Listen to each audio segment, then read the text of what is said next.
Baruch atah Adonai Eloheinu melech haolam asher notech haTorah emet v'bosra Yeshua le'om Yisrael v'lemikol chachamim al yadi banu Yeshua HaMashiach Adonanu.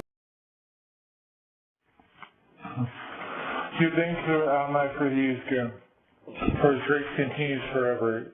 Who can express Adonai's mighty doings or proclaim and full of his praise?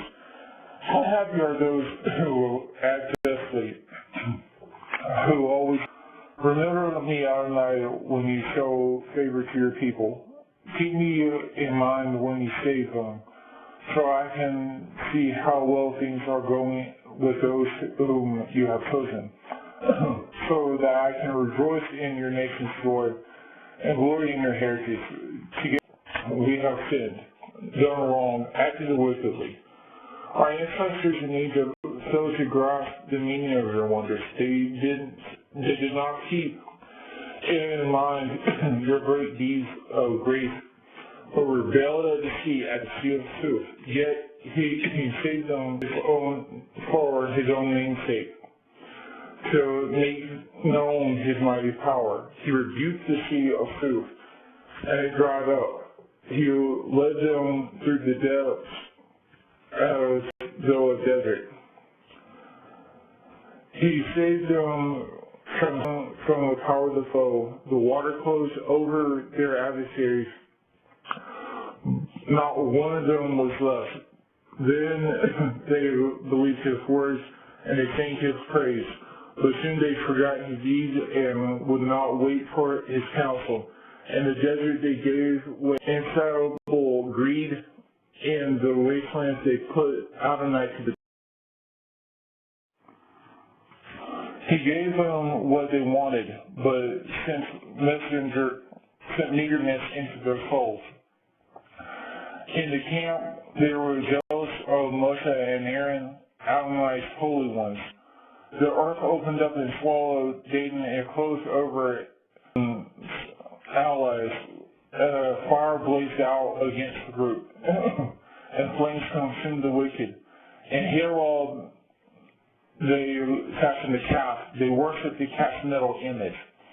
Thus they exchanged the glory for the image of an ox that eats grass. Who had saved them? Who had done great things in Egypt? Wonders in the land of Ham. Fearsome deeds by the sea of Suf. Therefore he said he would destroy them, and he would have had not Moshe, his chosen one, stood before him and turned back his destroying fury. Next they rejected the beautiful land. They did not trust his promise, and they complained in their tents. They did not obey Adonai. Therefore, raising his hand, he swore to them that he would strike them down, and strike down their descendants among the nations, dispersing them in foreign lands. Now they joined themselves to Baal of Peor and ate meat sacrificed to dead things. Thus they provoked him to anger with their deed. A plague broke out among them.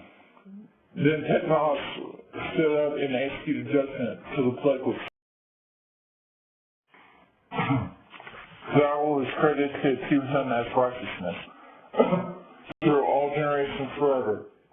They angered him at Meribah Spring, and Moshe suffered on their account. For when they embittered his spirit, Moshe spoke out without thinking. They failed to destroy the nations, as Adonai had ordered them to do, but mingled with the nations and learned to follow their ways.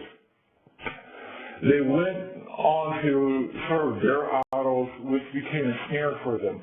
They even sacrificed their sons and daughters. Yes, they shed innocent blood, the blood of their own sons and daughters, whom they sacrificed to Kiram's false idols, polluting the land with blood. Thus they were defiled by themselves by their actions. For this, Adonai's fury blazed up against his people, and he detested their heritage. He handed them over to the power of the nations, and those who hated them ruled over them. Their enemies oppressed them and kept them in power. Many times Adonai rescued them, but they kept making plans to rebel. Thus, they were brought low by their own wonder.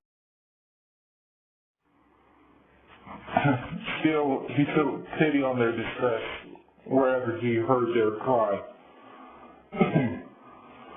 For their sake, he kept in mind his covenant, and his limitless grace relented, causing them to be treated with compassion, taking them captive. Save us, Adonai Elohenu, gather us from among the nations, so that we can thank your holy name and glory in praising you. Baruch Adonai, from eternity past to eternity future.